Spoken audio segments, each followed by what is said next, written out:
Hello everyone. So if you're someone who's thinking about UPSC preparation along with college and आपके मन में बहुत सारे questions हैं कि कैसे prepare करना है, कहाँ से start करना है, किन चीज़ों पे focus करना है, क्या नहीं करना है and how to go about UPSC preparation. So first you need to understand कि आप एग्जैक्टली किस पोजीशन पे हैं, आपका एकेडमिक बैकग्राउंड क्या है, आप अभी एग्जैक्टली कॉलेज में कहाँ पे क्या कर रहे हैं, क्योंकि डिफरेंट डिफरेंट स्ट्रीम्स हैं, राइट. इंजीनियरिंग बैकग्राउंड है, आर्किटेक्चर है, मेडिकल में है, आर्ट्स में है, ह्यूमैनिटीज़ में भी डिफरेंट सब्जेक्ट्स हैं, लिटरेचर है. तो डिफरेंट सब्जेक्ट्स की डिफरेंट डिमांड है एंड आप कहाँ पे ग्रेजुएशन कर रहे हैं दैट इज़ ऑल्सो डिफरेंट. तो आपको अपने बारे में एक बार सेल्फ असेसमेंट करना सबसे ज़्यादा इम्पॉर्टेंट है और उसके बाद ही आप अपनी प्रेपरेशन स्टार्ट कर सकते हैं. So let's first clear the clutter that is happening in your head. तो उसके लिए हम पहले स्टार्ट करते हैं कुछ क्वेश्चन से. किस टाइप के क्वेश्चंस आपको अपने आप से पूछने चाहिए? फर्स्ट ऑफ ऑल, सबसे पहले तो do you have clarity about UPSC, है ना. इसके बारे में आपको पता हो कि यूपीएससी है क्या, है ना. यूपीएससी एक बॉडी है या एक कोई पार्ट है किसी डिपार्टमेंट का, एग्जैक्टली है क्या यूपीएससी. फिर यूपीएससी कौन से एग्जाम्स कराता है, ठीक है. आपने सिविल सर्विसेज एग्जाम सुना है, मे बी उसको आप यूपीएससी से एसोसिएट करते हो. यूपीएससी बहुत सारे एग्जाम्स कराता है. तो जस्ट अ बेसिक इन्फॉर्मेशन कि कौन से एग्जाम्स होते हैं, बहुत सारे एग्जाम्स हैं, नॉट ओनली दिस, ठीक है. फिर आपको जानना है कि कौन से सर्विसेज हैं जो इस सिविल सर्विसेज के थ्रू मिलते हैं. It's not only the popular ones, बहुत सारे सर्विसेज हैं इनफैक्ट. तो उन सर्विसेज को, दोज 22 सर्विसेज, वो हैं क्या एग्जैक्टली, जॉब प्रोफाइल क्या है, what are the challenges involve, किस तरह की जॉब प्रोफाइल है, आपको क्या काम करना होता है एग्जैक्टली. तो एक ग्राउंड रियलिटी आप ट्राई करो पता करने का, है ना, कि आपको मालूम है या नहीं. आप किसी से पूछ सकते हो. तो बेसिक क्वेश्चंस, यूपीएससी क्या है ना, सर्विसेज क्या हैं, कितने टाइप की हैं, उनके प्रोज एंड कॉन्स, है ना, वो सारी चीजें एनालाइज करना, देखना. देन आप एग्जैक्टली कहाँ पे हैं, है ना. आपका स्पेसिफिकली एजुकेशनल बैकग्राउंड कैसा रहा है. एजुकेशनल बैकग्राउंड से मेरा मतलब है इट्स नॉट अबाउट मार्क्स, है ना. मार्क्स की बात नहीं कर रही मैं, आपकी अंडरस्टैंडिंग की बात कर रहे हैं. कैसी अंडरस्टैंडिंग रही है, where do you stand right now, अभी कैसा है. फिर आप के ये भी क्वेश्चन है कि आपके कॉलेज में अभी आपकी प्रायोरिटी क्या है, ठीक है. While you are in your college, वो आपकी प्रायोरिटी क्या है.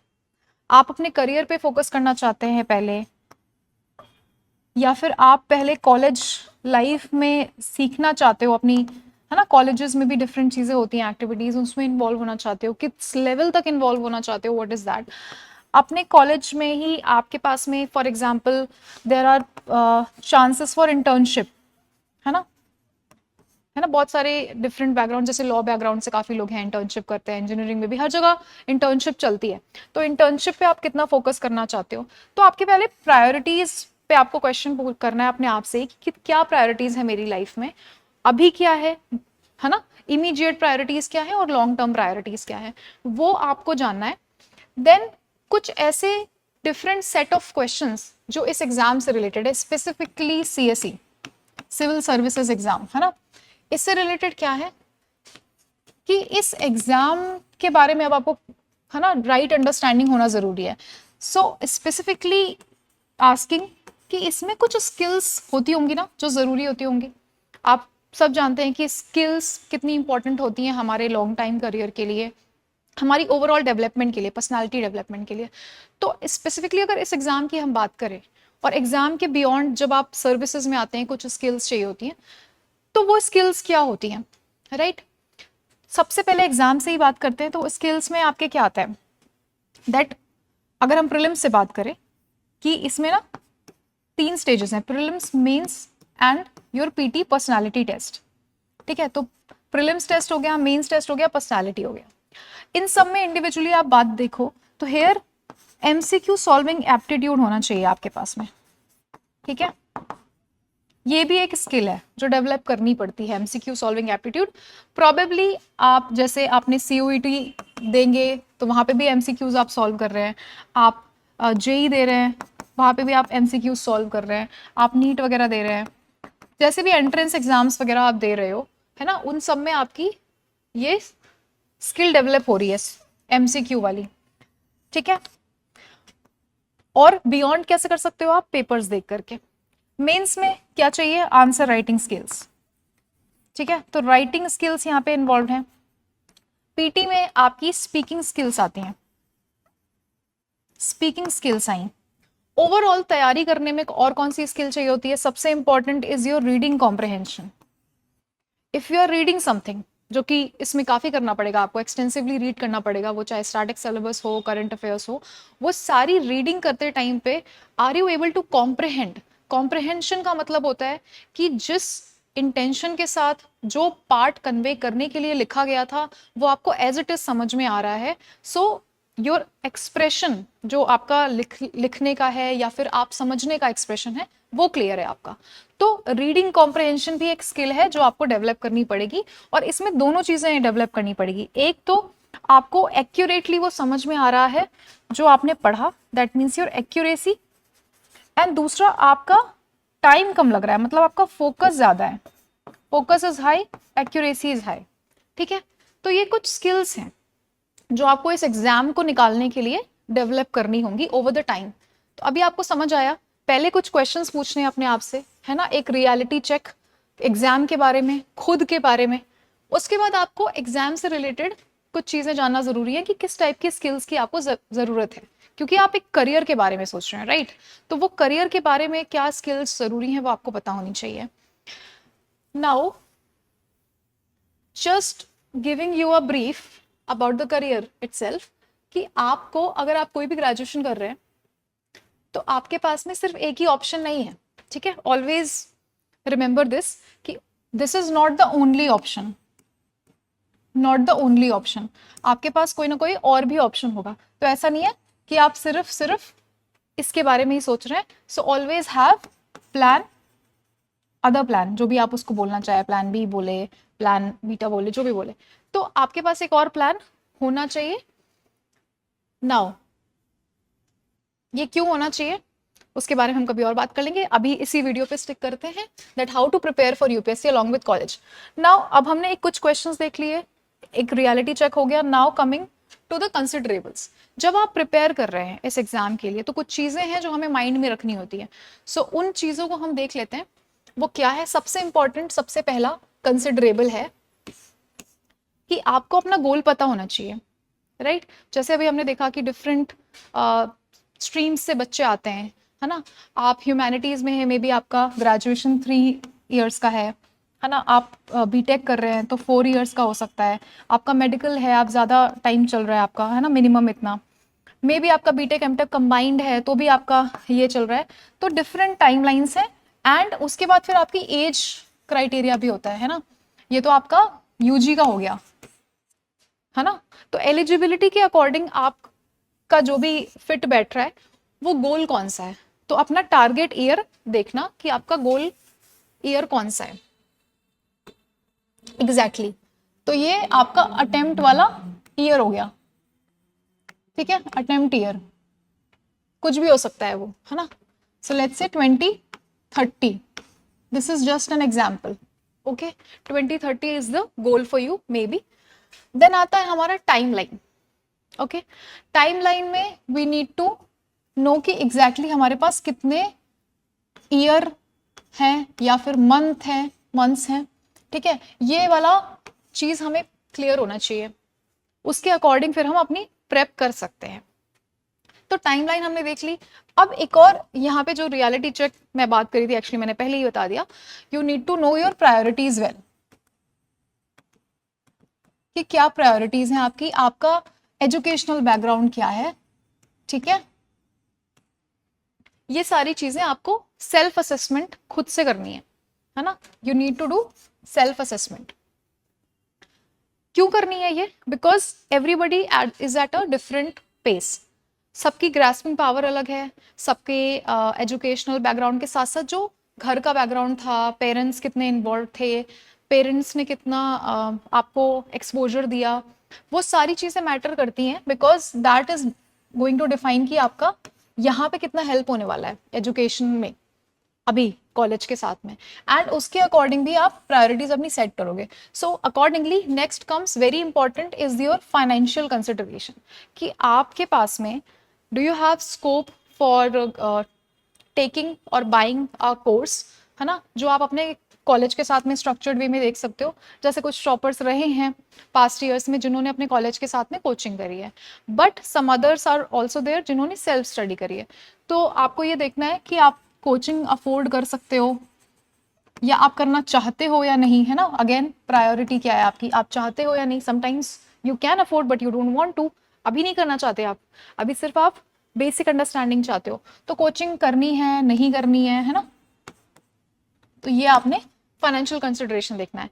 यहाँ पे सिर्फ अपने ही नहीं, अपने घर का भी देखना है.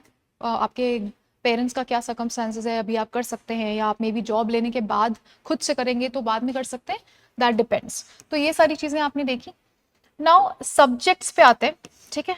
ये तो आपके बियॉन्ड एकेडमिक हो गए, ये सारी चीज़ें जो आपको इनिशियली करनी है, डेफिनेटली करनी है. इसके बिना आप एकदम से जंप नहीं कर सकते प्रेपरेशन पे, right. So you need to have this much of understanding before coming to the academic part. Now subjects में you need to know कि कितने, है ना, सब्जेक्ट्स आपने पढ़ने हैं. फर्स्टली अगर आपको यही नहीं पता कि एग्जैक्टली आपको करना क्या है, तो आप डिसाइड कैसे करोगे, है ना. एक टाइम लाइन में जब आपको फिट करना होगा, शेड्यूलिंग करनी होगी, तो वो शेड्यूलिंग होगी कैसे. So you need to know कि टोटल आपके कितने सब्जेक्ट्स हैं for your prelims and mains. तो कोर अगर हम देखें, कुछ कोर सब्जेक्ट्स हैं जैसे पॉलिटी, हिस्ट्री, ज्योग्राफी, इकोनॉमी, ठीक है. ये आपके कोर सब्जेक्ट्स हैं. बाकी आपके ओवरऑल बहुत सारे सब्जेक्ट्स आएंगे, environment and ecology, science and tech, international relations, governance and your internal security, ethics वगैरह, वो सारे हैं. ये मैंने कोर सब्जेक्ट्स क्यों बोले, बिकॉज इन सब्जेक्ट्स को पढ़ने के बाद आपको न्यूज़पेपर की थोड़ी समझ आने लगती है. आपको चीज़ें जो बाकी कोलैब कर रहे होते हैं, है ना, क्यों इंपॉर्टेंट है बाकी areas, like for example IR, international relations, या फिर आपका जो इंटरनल सिक्योरिटी का पार्ट है ना, वो सारी चीज़ें क्यों इंपॉर्टेंट है. जब आपको कॉन्स्टिट्यूशन पॉलिटी का थोड़ा अंडरस्टैंडिंग होगा तो आप वहाँ पे रिलेट कर सकते हो, जियो पॉलिटिक्स के बारे में समझ सकते हो. सिमिलरली इकोनॉमी का भी आपको अगर आइडिया है तो you can relate it with the part of agriculture, और अपने एनवायरनमेंट से रिलेट भी कर सकते हो, और क्या टसल चल रही है डेवलपमेंट वर्सेस सस्टेनेबिलिटी की. तो वो सारी चीज़ें आपकी इसके बाद होती है. तो टोटल आप अगर देखो यहाँ पे ओवरऑल सब्जेक्ट्स आपने देखे, है ना, तो उसके अकॉर्डिंग देन आपको इस सब्जेक्ट्स को यहाँ टाइमलाइन में फिट करना है. जो आपके ये ईयर्स और मंथ्स हैं, ठीक है, इनमें फिट करना होगा जो सब्जेक्ट्स आपने करने हैं based on your timeline. Now when you are considering the subjects, you need to also focus on कि आप फाउंडेशन डेवलप करना चाह रहे हैं या आप फाउंडेशन प्लस कंसोलिडेशन करना चाह रहे हैं. ये कैसे डिसाइड करोगे आप. अगर आप जस्ट ग्रेजुएशन के बाद ही एग्जाम देना चाहते हो, in the final year itself, when you are appearing for your final semester exams, तो आपको चाहिए कि आप फाउंडेशन कंसोलिडेशन सारी चीज़ें करके रखो, सो दैट लास्ट के कुछ मंथ्स में आप प्रैक्टिस और आंसर राइटिंग इन सब पे फोकस कर पाओ, है ना. तो कंसोलिडेशन के बाद आप सिर्फ, है ना, इंटेंसिवली प्रैक्टिस और एनालाइज करके then you can attempt the exam. But if you will be waiting for the next 1 year or maybe 2 year after your graduation, maybe because of age, या फिर आपको मास्टर्स करने हैं या आपको जॉब पहले करनी है, जॉब सिक्योर करके फिर आपको प्रेपरेशन में आना है, तो दैट डिपेंड्स कि आप कहाँ से स्टार्ट करने वाले हो. फाइन. तो ये फोकस वाली चीज आपको देखनी है कि आपका सब्जेक्ट्स के साथ में फोकस किस पे होगा, फोकस किस पे होगा. ये वाला क्वेश्चन भी आएगा और यह कंसिडरेशंस में भी आएगा. नाउ अब आते हैं कुछ डेली आपको कैसे रूटीन मैनेज करना है अपना, हाउ टू प्रिपेयर का जो मेन बच्चों को जो लगता है कि सबसे ज़्यादा इंपॉर्टेंट है कि हम कैसे प्रिपेयर करेंगे, किस तरह करेंगे, बट उसके साथ में ये सारी चीज़ें हम नहीं सोच रहे होते हैं. तो it's on my shoulders to know कि आपको मैं जानती हूँ और आपको मैं कन्वे करूँ कि क्या चीज़ें और भी हैं जो इंपॉर्टेंट है, ठीक है। तो it's on me. And now let's see the daily वाला। इसमें दो चीज़ें आती हैं, एक तो आपके वीकडेज हैं, ठीक है, जब आपका फुल डे चल रहा होता है आपका कॉलेज, और आपके वीकेंड्स जो थोड़े लाइट होते हैं। In some colleges Saturday is off, in some colleges Saturday में कुछ ना कुछ एक्टिविटीज हो रहे होते हैं, ठीक है। तो आप देख ले कैसे है। मेरे कॉलेज में जैसे वीकेंड पे भी सैटरडे वैसे तो ऑफ रहता था, लेकिन एक्स्ट्रा करिकुलर एक्टिविटीज या कुछ हमारे फेस्ट चल रहे हैं, हैकाथॉन्स चल रहे हैं, वो सारी चीज़ें हो रही होती थी। सो आप देख लो आपके पास कितना टाइम अवेलेबल है वीकेंड्स और वीकडेज पे, accordingly you plan. For example अगर आप इसमें ओवरऑल एवरेज मान के चलो 3 to 4 आवर्स भी आप निकाल रहे हो, so that is more than sufficient to cover all the basics, यानी कि आप अपनी फाउंडेशन डेवलप कर सकते हो बहुत अच्छे से अगर आप कंसिस्टेंटली 3 to 4 आवर्स दे रहे हो, ठीक है। फिर आती हैं कुछ चीज़ें कि हमें मैनेज कैसे करना है ये चीज़ों को जो हम पढ़ रहे हैं, so that it does not gate monotonous for us. Specifically जब आप कॉलेज में हैं, आपका अभी गोल थोड़ा दूर है, जब गोल दूर होता है तो फोकस्ड रहना, कंसिस्टेंट रहने में प्रॉब्लम आती है। उसके लिए आपको मैनेजमेंट पे ध्यान देना पड़ेगा। तो it's both time management and emotional management, ठीक है। टाइम और इमोशन दोनों का मैनेजमेंट आपको देखना होगा। कॉलेज लाइफ को अपने प्रिपरेशन के साथ कैसे बैलेंस करना है, कुछ ऐसी चीज़ें जो आप साथ में कर सकते हो to improve on your chances to clear this exam. वो क्या चीज़ें हैं वो भी मैनेजमेंट में आएंगी। Let's say you are focusing on reading newspaper, ठीक है। न्यूज़पेपर पढ़ने की हैबिट आप अभी डेवलप कर सकते हो, वेरी वेरी इंपॉर्टेंट। क्योंकि आप ये क्या है, newspaper it's like a bridge that connects your static knowledge to the real life understanding. तो ये ब्रिज जो काम करता है ना, इसमें आप बोर नहीं होते, आपको रेगुलर अपडेट्स रहती हैं, आपकी अवेयरनेस बढ़ती है, and it is somehow very beneficial for your college also. तो अगर आप प्लेसमेंट्स में बैठ रहे हैं या आप आगे कभी इंटरव्यू प्लान कर रहे हैं फॉर एनी जॉब, तो आपको वो नॉलेज हमेशा काम आएगी। प्लस न्यूज़पेपर पढ़ने से क्या डेवलप होता है, रीडिंग कॉम्प्रहेंशन। जो रीडिंग कॉम्प्रहेंशन की हम बात कर रहे थे, फोकस डेवलप होता है, वो आपके इससे होता है। ऑल्दो यू डोंट नो कि अभी न्यूज़पेपर कैसे पढ़ना है, but you can start with the headlines itself, कि आपको एटलीस्ट बेसिक बेसिक हेडलाइन पता हो। फिर जब जब आपके ये कोर सब्जेक्ट्स कंप्लीट हो जाएंगे ना, तो आपको थोड़ी अंडरस्टैंडिंग होगी, फिर आपको न्यूज़पेपर थोड़ा समझ आने लगेगा। Then you can read selectively. कभी न्यूज़पेपर को ऐसे पूरा तो नहीं पढ़ना है आपको, पूरा पढ़ने में बहुत टाइम लगेगा, तो आप सिलेक्टिवली पढ़ सकते हो। कुछ एडिटोरियल्स, कुछ आर्टिकल्स आपने पढ़ लिए, है ना, और बाकी तो हेडलाइंस। तो एक न्यूज़पेपर रीडिंग की हैबिट, आरसी यहाँ से डेवलप होगा। तो स्किल्स पे काम करना है हमें, है ना। सिमिलरली जब हम कॉलेज के साथ में मैनेज करने की बात करें, तो जैसे आपके एक्स्ट्रा करिकुलर एक्टिविटीज हो रहे हैं, so I use to take part in them actively. तो आप एक्टिव पार्टिसिपेशन अपने कॉलेज एक्टिविटीज में दिखा सकते हो। उससे क्या होगा, जैसे आपने डिबेट्स एंड ऑल में पार्टिसिपेट किया, so that is going to develop your speaking skills. आपको कम टाइम में कैसे अपने आप को प्रेजेंट करना है, कितना बोलना है, कहाँ पॉज लेना है, कहाँ पे आपको हाईलाइट करना है, एम्फेसाइज करना है, वो सारी चीज़ें आपकी डेवलप होंगी। तो try to develop these speaking skills. ये वो सारी चीज़ें हैं जो आपको not only in college and not only for your college life and your career, but आपको इन जनरल लाइफ में हेल्प करेंगी। तो ओवरऑल पर्सनालिटी डेवलपमेंट में काम कर रही है, और ये ओवरलैपिंग है आपकी प्रिपरेशन और कॉलेज में, ये ओवरलैपिंग चीज़ें हैं जो आप कर सकते हो। तो न्यूज़पेपर हो गया, स्पीकिंग स्किल्स हो गई, and if you are somebody जिसका मतलब लिखने का भी बहुत शौक है, या यू हैव दीज कॉम्पिटिशन जहाँ पे राइटिंग पार्ट है, specially when you are in humanities, है ना, ह्यूमैनिटीज वाले बैकग्राउंड से हो आप, तो आप राइटिंग पे भी काम कर सकते हो, ठीक है। Very important, you can write some articles, you can also try to publish them, it will help you definitely, है ना। तो ये सारी चीज़ें आपके मैनेजमेंट में आ गई। Okay, emotion management is something जो थोड़ा अलग ही एक टॉपिक है। This particular thing needs a separate video.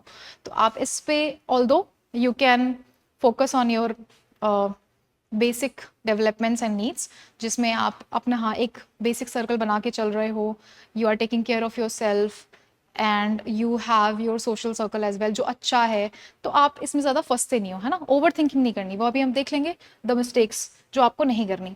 Then comes the mindset, very important, crucial in fact, ठीक है। It's the sine qua non when you try to prepare for UPSC, या फिर आप एकदम स्टार्ट ही कर रहे हो। तो इसके लिए what you need to know कि ये जितनी सारी चीज़ें हैं ना, they are going to take a lot of energy, है ना, बहुत सारा एनर्जी आपका खींचेगा। तो आपका माइंडसेट एक ऐसा होना चाहिए कि क्लियर, कि मुझे पता है एग्जैक्टली कि मुझे क्या करना है। तो अगर आपने स्टार्ट किया इन क्वेश्चन से, आपने सेट करी अपनी priorities, you know what you need to do and what you need not to do, किन चीज़ों को अवॉइड करना है। तो आपको पता है कि मुझे ये टाइमलाइन है, मुझे इसमें एग्जाम क्लियर करना है, वो जो आपकी ग्रिट है, मेंटल ग्रिट, वो डेवलप करना, वो एक पार्ट है माइंडसेट का आपके, कि आपने अगर कोई चीज़ फाइनलाइज करी है तो आप उसमें अपना 100% दोगे, है ना। You have taken a decision for yourself, so you will give whatever it takes, but you will also take care of yourself, है ना। तो माइंडसेट ऐसा है कि आप किधर जाओगे, आप जाओगे ब्रिलियंस की तरफ, या फिर आप जाओगे एक्सीलेंस की तरफ। मतलब आपको फोकस करना है आपके एक्सीलेंस पे, at the same time you need to balance everything, okay. तो अब ये माइंडसेट के लिए हमें कुछ मिस्टेक्स हैं जो अवॉइड करनी होंगी, तभी ये माइंडसेट डेवलप होगा। मतलब ऐसा नहीं है कि मैंने बताया और हो गया। तो कौन सी ऐसी मिस्टेक्स हैं जो हमने अवॉइड करनी है स्पेसिफिकली, वो देख लेते हैं। सबसे important number 1 is over thinking. अगर आप बहुत ज्यादा ऐसे सोचने में लगे रह रहे हो, डे ड्रीमिंग कर रहे हो, है ना, रील्स वगैरह देख रहे हो, और वहां से आपने डिसाइड किया है कि मुझे ये पर्टिकुलर काम करना है, या फिर आप बस ऐसे ना डे ड्रीमिंग कर रहे हो बैठ के, ये क्लियर कर लूंगा, ये कर लूंगा, तो मैं ये कर दूंगा, या फिर, है ना, डिस्कशंस में ज्यादा इन्वॉल्व हो, ओवर ये सारी चीजें, मतलब you are not doing anything, you are just thinking, and that too you are doing it for a long time. तो आपका टाइम भी वेस्ट हो रहा है, आपकी एनर्जी भी वेस्ट हो रही है। This thing you need to ignore, ये अवॉइड करना है specifically. Then if you are doing a lot of planning, है ना, हर मतलब पर मंथ आपकी प्लानिंग हो रही है, या हर दूसरे वीक आपकी नया प्लान आ जा रहा है, एक नई चीजें डेवलप हो रही है, और आप इसको प्लानिंग में ही ज्यादा टाइम, ओवर प्लान करने में क्या होता है, you do not focus on the action. आप एग्जैक्ट एग्जीक्यूट तो कर ही नहीं रहे आप, है ना। Planning is important, planning is important, but planning के साथ आपका एग्जीक्यूशन भी इंपॉर्टेंट है। ऐसा ना हो कि आप किसी पार्ट को ओवरडू कर दे। इसलिए मैं कह रही थी कि balance, balance is very important in this. तो वो माइंडसेट यहाँ पे डेवलप करना बहुत जरूरी है ना। Then if you procrastinate, procrastinate usually कब करते हैं सब लोग, when you want perfection, and it happens with a lot of people. In order to gain perfection in what you do, in order to satisfy yourself, and sometimes you don't want to face yourself, आप सच का सामना नहीं करना चाहते, आप नहीं चाहते ये जानना कि एग्जैक्टली मेरा अभी लेवल क्या है, तो आप जानबूझ के डिले करते हो प्रेपरेशन को, है ना। ये जो है आप इसमें डिले कर रहे हो इसके चक्कर में, और ये डिले आपका पूरा यूथ, जो पीक यूथ एनर्जी है, वो आपका वेस्ट करवा रहा है। और ये सारी चीजें, sometimes you boast, you try to show off कि हाँ मैं ये करूंगा, and I have decided, I have plan this this this. तो ये जो है ना, ये डिस्कशंस में आपने टाइम लगा दिया ये सब करने में, दिस इज रिलेटेड। और if you are neglecting a lot of things, for example you are neglecting the importance of foundation, the importance of the first reading, है ना, neglecting what, the first reading।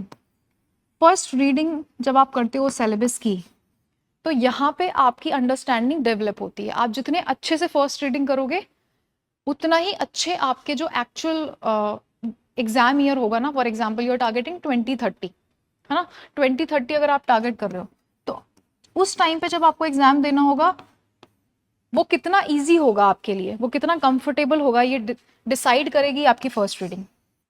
ठीक है, आपने first reading कितनी understanding से करी, कितने अच्छे से करी, एग्जाम ओरिएंटेड मैनर में करी या नहीं करी, वो डिसाइड करेगा। ठीक है, तो ये एक नेग्लिजेंस यहाँ पे देखने को मिलती है जब आप फर्स्ट रीडिंग अच्छे से नहीं करते, या फिर you do not decide your optional, आपने ऑप्शनल डिसाइड नहीं किया है, या ऑप्शनल डिसाइड करा है पढ़ा नहीं है, ठीक है। तो दोनों ही चीज़ें, चाहे वो डिसीजन डिसाइड करने का हो या फिर आपकी रीडिंग का हो, ठीक है। If you have not taken it seriously तो ये भी आपको बहुत पेनफुल लगेगा बाद में जाकर के, ठीक है।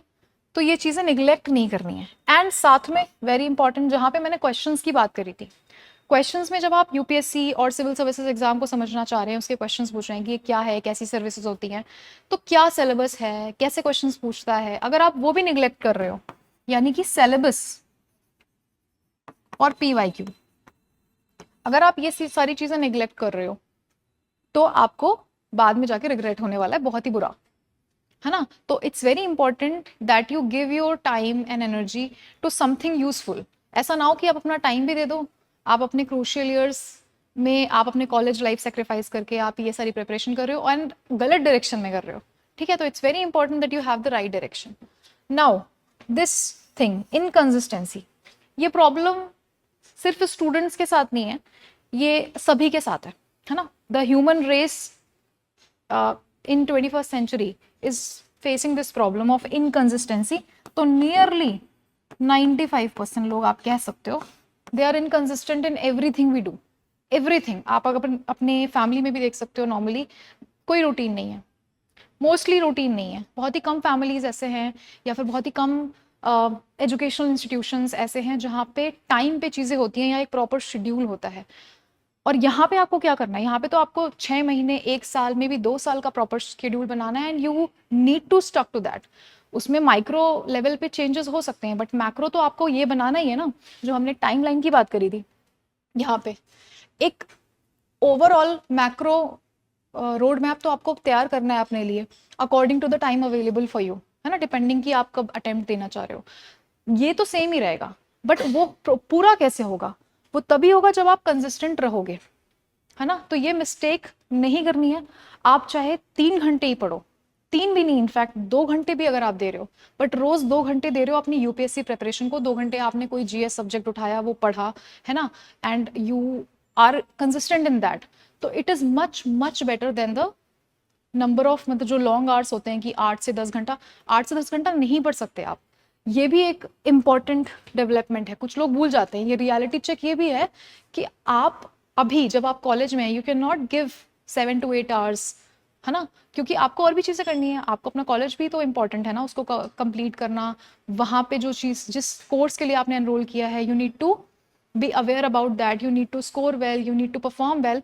तो उन सारी चीज़ों को ध्यान में रखते हुए आपके पास में ऑलरेडी टाइम कम है ना, बट टाइम कम होना डजंट मीन कि वो टाइम सफिशिएंट नहीं है। आपके लिए टाइम सफिशिएंट है ना। तो आप उस टाइम को जितना आपके पास अवेलेबल है बहुत अच्छे से यूटिलाइज कर सकते हो। You just need 3 to 4 hours. इसको कम भी कर सकते हो अगर आपका अटेंशन स्पैन बहुत ही कम है, अभी 2 घंटे ही आपको बहुत ज़्यादा लग रहे हैं, तो 2 घंटे से you can start from 2 hours, you can gradually come to the 3 hours वाला स्लॉट। बट ये कंसिस्टेंट होना चाहिए, ये रोज होना चाहिए, 2 घंटे आपके रोज, तो आपकी एक, है ना, हैबिट डेवलप हो जाएगी। Build this habit of dedicating 2 to 3 hours for your long term goal, है ना। रोज अगर आप ये दे रहे हो, you are growing, you are learning something and you are moving towards a better version of yourself। now एक जस्ट एक सजेशन है कि एक पाई चार्ट आप बना सकते हो अपना खुद का, कि जिसमें आप रोज अपने आप को मॉनिटर कर रहे हो। You can do this by tracking on a particular app. और आप यहाँ पे ये पाई चार्ट कैसे बनेगा कि आपको किन चीज़ों की रिक्वायरमेंट है। जैसे प्रायोरिटीज हमने देखी, राइट, आपकी प्रायोरिटीज सिर्फ ये तो नहीं हो सकती ना कि मुझे एक पर्टिकुलर करियर है उसको फॉलो करके और एक पोजीशन पे पहुंचना है। You have many priorities, I am damn sure, क्योंकि आज जो हमारे पास जेनजीज हैं तो वो सारे ही काफ़ी एम्बिशियस हैं और हर किसी के गोल्स बहुत ही डाइवर्स हैं, हमको सब कुछ चाहिए लाइफ में। तो यू डेडिकेट योर सेल्फ, मतलब हर चीज़ की, कि आपकी हेल्थ बढ़िया हो, आप फिट हो, है ना, you are developing some skill, है ना, इन पे कितना टाइम दे रहे हो, you have your social relations as well, है ना, सोशल रिलेशंस भी हैं कुछ बेसिक बेसिक, नॉट मच कि हाँ आप एक, आपका एक सर्कल है, अच्छा सर्कल है, आपकी कुछ एकेडमिक पार्ट है ना, स्टडीज़ जो आपकी कॉलेज की हैं जैसे वो कितनी हो रही हैं, वो स्टडी हो सकता है, वो वर्क हो सकता है, for example if you are doing internship, और वो आपकी स्पोर्ट्स भी हो सकता है, कुछ टाइम आपको स्पोर्ट्स में देना है, कुछ खेलना आपको पसंद है थोड़ा टाइम, कुछ टाइम आपका इसमें हो सकता है रीडिंग, जैसे if you want to read some non fictional books या फिर कुछ बायोग्राफीज पढ़ना चाहते हो आप, तो वो आप डेडिकेट कर सकते हो, यहाँ से आपकी रीडिंग स्किल होगी, आपका रीडिंग कॉम्प्रहेंशन यहाँ से भी इंप्रूव हो रहा है, तो ये रीडिंग हो सकती है, न्यूज़पेपर हो सकते हैं, है ना, और मे बी सम एंटरटेनमेंट जो आपको हेल्प कर रही है एग्जाम में, क्या हो सकती है वो, that can be watching some video, video कुछ इंपॉर्टेंट लाइक डॉक्यूमेंट्री हो सकती है, एनी पर्टिकुलर मूवी जो कि बायोग्राफी पे बेस्ड है, तो इधर वे आप पढ़ना चाह रहे हो, आप वीडियो देखना चाह रहे हो, होलिस्टिक वे में आप अपनी प्रिपरेशन कर सकते हो along with giving proper time to every other thing जो आपके लिए इंपॉर्टेंट है। तो इसके साथ में फॉर एग्जाम्पल यहाँ पे आपका आ गया, if you want to earn something, तो आपका फाइनेंशियल भी आ सकता है कि कितना आप उस पर ध्यान दे रहे हो, फाइनेंशियल लिटरेसी पे अपने वर्क कर रहे हो, तो everything it's just a sample, है ना, ये सिर्फ एक सैम्पल ही है, आप खुद बनाओगे, तो इसलिए मैंने लिखा हुआ है that make your own success pie chart, है ना, this is the time actually, जब आप कॉलेज में होते हो इस टाइम आपके पास लिबर्टी है ये सब करने की, तो आप अभी से अगर ये सोच लेते हो, प्रॉपर सक्सेस पाई चार्ट अपना तैयार कर रहे हो, and you have dedicated your self towards UPSC preparation, तो उसको भी इनकॉर्पोरेट करके आप अपने पूरे डे को अच्छा प्रोडक्टिव बना सकते हो, है ना, तो ये सारी चीजें आपको ध्यान रखनी है। कंसिडरेशंस देख ली हमने, ये कंसिडरेबल्स हो गए, ये सारे important, I think 8 very important, और इसमें आपने किन चीज़ों पे, कौन से सब्जेक्ट से स्टार्ट कर सकते हो आप, इट डिपेंड्स कि आप कहाँ पे हो, फॉर एग्जाम्पल आप ह्यूमैनिटीज़ बैकग्राउंड में आपका पॉल साइंस चल रहा है, ठीक है, so you can easily start from polity itself, आपके लिए तो बहुत अच्छी बात है, आपके लिए ओवरलैप कर रहा है सब्जेक्ट, आप वहीं से स्टार्ट कर सकते हो, but if you are someone जो आर्किटेक्चर बैकग्राउंड से है, ठीक है, और उन्होंने स्टार्ट करनी है प्रिपरेशन, तो वो अपने इंटरेस्ट के अकॉर्डिंग कोई सब्जेक्ट उठा सकते हैं, सो दैट वो सस्टेन कर पाएँ। तो आइडिया यहाँ पे ये नहीं है कि आपको एकदम से इंटेंसिटी बढ़ा देनी है, एकदम से बहुत घंटों घंटों पढ़ना है, आप आइडिया ये है कि आप अपनी प्रिपरेशन को एक तो टाइम पे कंप्लीट कर पाओ एंड उसे सस्टेन कर पाओ, है ना, वेरी इंपॉर्टेंट, तो सस्टेन हो पाए विद गुड क्वालिटी, उसके लिए आप अपने अकॉर्डिंग इंटरेस्ट के बेस पे सब्जेक्ट स्टार्ट कर सकते हो, any particular subject from the core, या फिर नॉन कोर भी उठा सकते हो, तो यहाँ पे फॉर एग्जाम्पल आप इकोनॉमी से स्टार्ट कर सकते हो, है ना, तो आपको डिसाइड करना है स्पेसिफिकली कि आपके टाइमलाइन कितनी है और आपको उसमें वहाँ पे कौन सा सब्जेक्ट स्टार्ट करना है, इस पूरे टाइम में डेली में भी आप, जैसे आपने 3 to 4 आवर्स है, तो आप डिसाइड कर लो कि इन आवर में आपको, फॉर एग्जाम्पल 3 आवर्स में आपने 2 घंटे, 2 से 2.5 घंटे आपने पढ़ा, and for half an hour आपने उस पर कुछ क्वेश्चन सॉल्व किए, ठीक है, तो हमेशा ध्यान रखना है कि सिर्फ रीडिंग ना करें आप, है ना, उस रीडिंग से आपने कितना समझा उसको या तो आप समराइज करें, उसको क्वेश्चंस के थ्रू लगा कर देखें, so you need to check as well कि कितना इंपॉर्टेंट एरिया आपने कवर किया और उसका ROI कितना था, right, so I would request you all कि आप एक प्रॉपर ऐसे पाई चार्ट बनाओ और अपने ओवरऑल सेल्फ असेसमेंट पे ध्यान दो, इम्प्रूवमेंट पे ध्यान दो, एंड टेक गुड डिसीजंस, है ना, अभी से, and I wish you all the best, and if you have any further doubt query तो आप बता दो, मे भी हो सकता है मुझसे कोई पार्ट मिस हो गया हो, कोई स्पेसिफिक डाउट आपका जो आप चाहते हो, तो आप कमेंट्स में बता देना, ठीक है, सो take care of yourself and your family, friends, and stay tuned, we'll meet in the next video, thank you, bye bye.